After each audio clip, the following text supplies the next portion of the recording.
Alright, this is going to be the lecture video for chapter 6. So in the last chapter, we talked about Newton's laws, gave a brief overview of free body diagrams. Now we're going to go more in depth on how we can use all of this. So we'll talk about frictional forces, strings and springs, translational equilibrium, connected objects, and circular motion. So frictional forces are just what they sound like. It is the force of friction. So friction has its basis in surfaces that are not completely smooth. Right? Most of the time in the real world, we have friction to deal with. So even though an object's surface may appear smooth, it may not actually be. There are two types of frictional forces that we talk about. So you have kinetic friction. So this is the friction experienced by surfaces that are sliding against one another. So I like to say that this frictional force is only when objects are moving do you have this. Kinetic is motion. So kinetic friction is friction when an object is moving. Static friction force is dependent on the normal force. So you have force of friction, and this can be kinetic or static. It goes along with both. And then you have this constant. This symbol is mu, and it is the coefficient of friction. And this basically tells you how rough your surface is. And the coefficient can never be more than 1. So it's either equal exactly to 1 or it's a decimal. And you multiply your coefficient times the normal force, because remember, our normal force is perpendicular to our surface. So these are some examples of typical coefficients of friction. You have both kinetic and static coefficients. Notice how they don't go more than 1. Typically, the rougher a surface is, the higher the coefficient of friction is. And likewise, the smaller the number is, the more smooth your object is. So your kinetic frictional force, so your friction force of objects that are in motion, is independent of the relative speed and the area of their contact.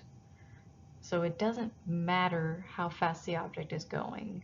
It doesn't matter of the area of contact. It's completely independent. What does matter is your weight and the normal force. These things have an effect on the force of friction. And typically they do everything in sync. So if you double the normal force, you double the weight of the object, and therefore you double the force of friction. So static frictional force has a maximum value.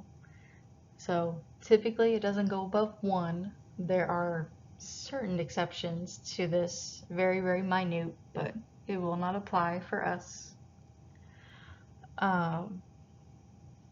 So this can range just depending on what the object is doing, what the forces are like, but usually it's from 0 to 1. And if your object is stationary, then you have a then your static friction can be 0 because it's not moving. Your static friction can be greater than 0 up to a certain point. Once your object starts moving though, your friction now becomes kinetic and has a less value than static friction. So if you were comparing the two, static and kinetic friction, static will always have the bigger value. Kinetic is always going to be smaller. So that's where this comes from, right? You have the maximum static friction, what it usually is, and then 0 being the absolute minimum. You can find the max static friction by using the same equation as before. Just instead of using the coefficient of kinetic friction, you're going to use the coefficient of static friction. For strings and springs, when you pull on a string or rope, something stretchy, we say it becomes taut, right? It becomes tight. We also say that this is now tension in the string, and tension is its own force. So sometimes you'll see it labeled as T, you might see it as Ft. This is the force of tension. So in the real world, the tension varies depending on where you're at in the rope, due to how long it is, due to the weight of the rope, what's attached to the rope. For our purposes, we are going to assume that we're in the perfect world, and that no matter what, the tension along the rope, no matter at what point, is going to be the same, unless of course it states otherwise.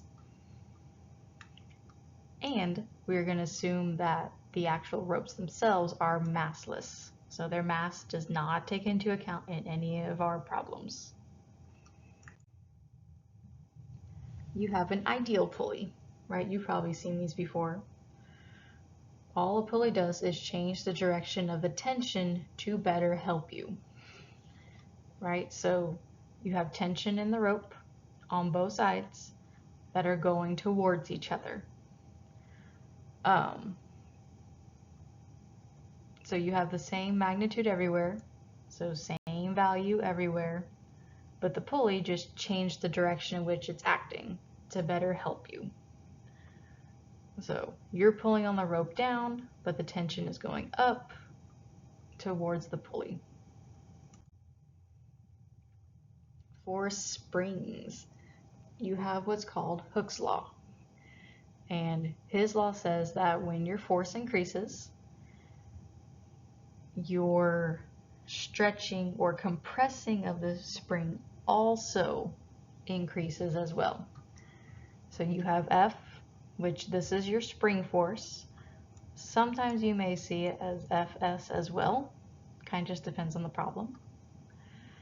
K is your spring constant. Okay, this is either given to you in a problem or you have to figure out what the constant is. And the constant goes along with each spring. So every spring has their own spring constant. X is displacement still. This is a displacement of the spring, whether it's being stretched, getting further apart, or if it's compressing back to the equilibrium point. For equilibrium, we can call this translational equilibrium, and this applies to objects that are moving in a linear path. So when you have equilibrium, that means all of your forces, your net forces, are equal to 0. Net force is 0. All of the horizontal forces balance, and the vertical forces balance as well. You can use this to your advantage. You can use this to help you figure out unknown forces. If you know that your object is in equilibrium and you know the up force, the down force, the right force, but you don't know the left force, if we know everything is equilibrium, you can use this to help you figure it out. So you would say, and we're just going to call these F1 in the y direction, F2 in the y direction, F3 in the x direction, and then we'll call our unknown force F4 in the x direction. Whatever you want to name them. For your vertical components, so I'm going to say sum of forces in the y direction are equal to F1y minus F2y just because of direction.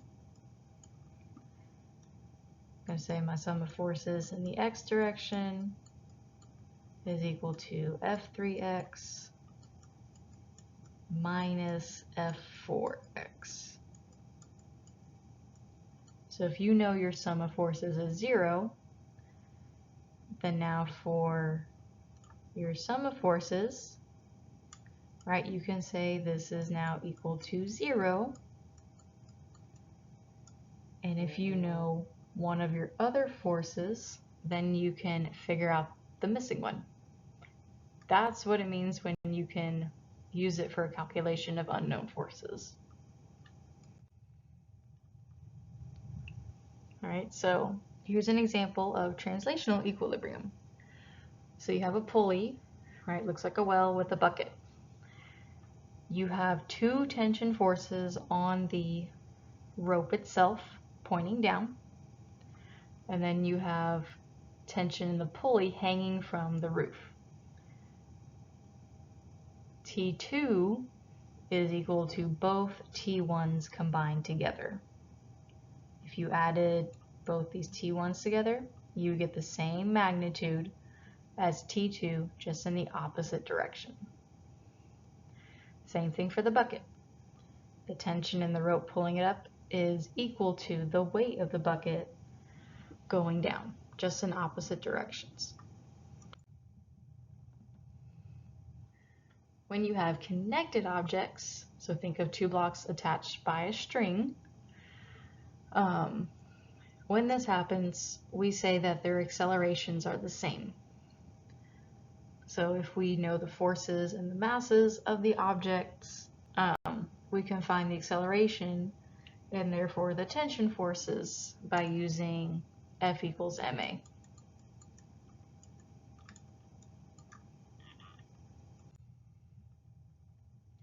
When you draw your free body diagrams for these, you treat each object as a separate system. So these are the same blocks as before, or I'm sorry, boxes as before. The rope that's in the middle has tension. So tension for box 2 is going to the right, tension for box 1 is going to the left. These are equal to each other, and then you have the pulling force of box 1 moving to the right.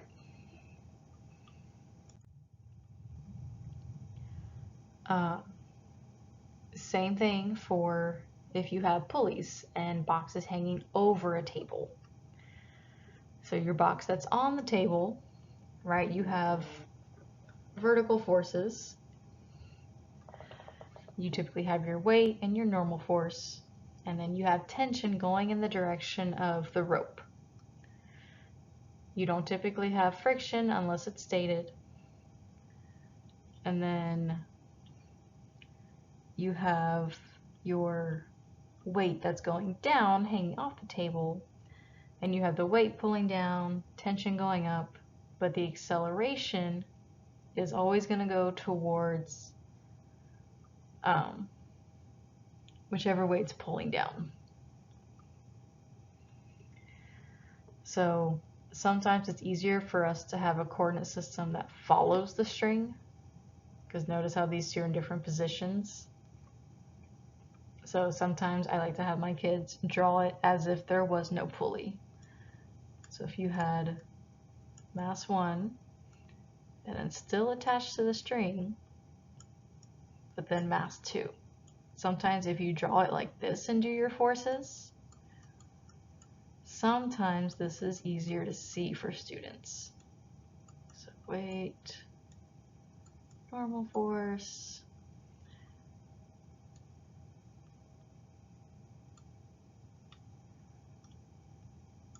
so sometimes this is easier for kids. This is exactly the same thing as down here, just with our standard coordinate system. So whatever way works for you, do it. All right, circular motion. So if your object is moving in any type of circle, you're spinning something above your head attached to a string, you're on a merry-go-round, you always have a force that's acting on it that is pulling towards the center. Otherwise, you just have your basic object moving in a straight line. So the direction of your net force is going to always point towards the center of the circle. So this is a much simpler picture, but if this is the path of your object, right, let's say it's going clockwise, then here's the center. If your object was over here at this point in time, right, so here's your object, could be a ball you're spinning above your head. Your force points towards the center of your path, and we call this centripetal force, or FC. The velocity is going to be tangent to your circle. Ooh, that is a horrible tangent line. It looks much better over here. The velocity is going to be tangent. It's going to be right next to the path, and it's going to be a straight line. Then you have acceleration. Acceleration is also going to point towards the center of the circle, but we're going to call this centripetal acceleration.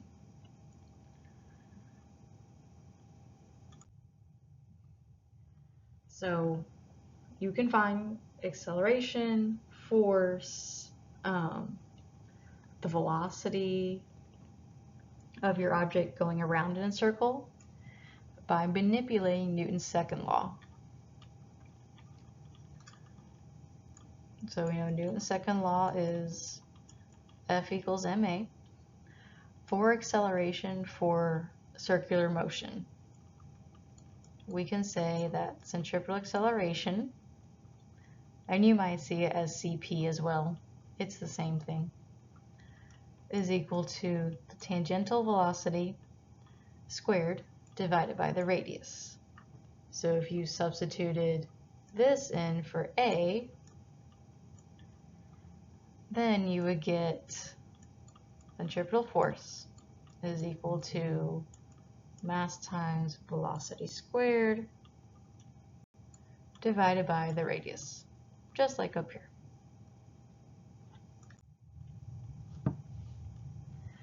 So this centripetal force that pulls towards the center, I like to tell my kids that it likes to have different aliases. This could be the normal force perpendicular to the surface. This can be the force of friction if you're driving around like a track. It can be many things, or even tension in a string. Tension pulls towards the center. So centripetal force can go by other names, but it's still the net force that's pulling towards the center of your circular path. Here's another example. So you have a car going around a track. You have the normal force that's going towards the center of the track, and its weight. This would be considered your centripetal force. Same thing down here. So for circular motion, your object may be changing its speed as it moves in a circle. In this case, we also have tangential acceleration that goes kind of in between the centripetal acceleration and the tangential acceleration. So the total vector of acceleration goes in between those two. The centripetal acceleration is what changes the actual direction of the motion, though.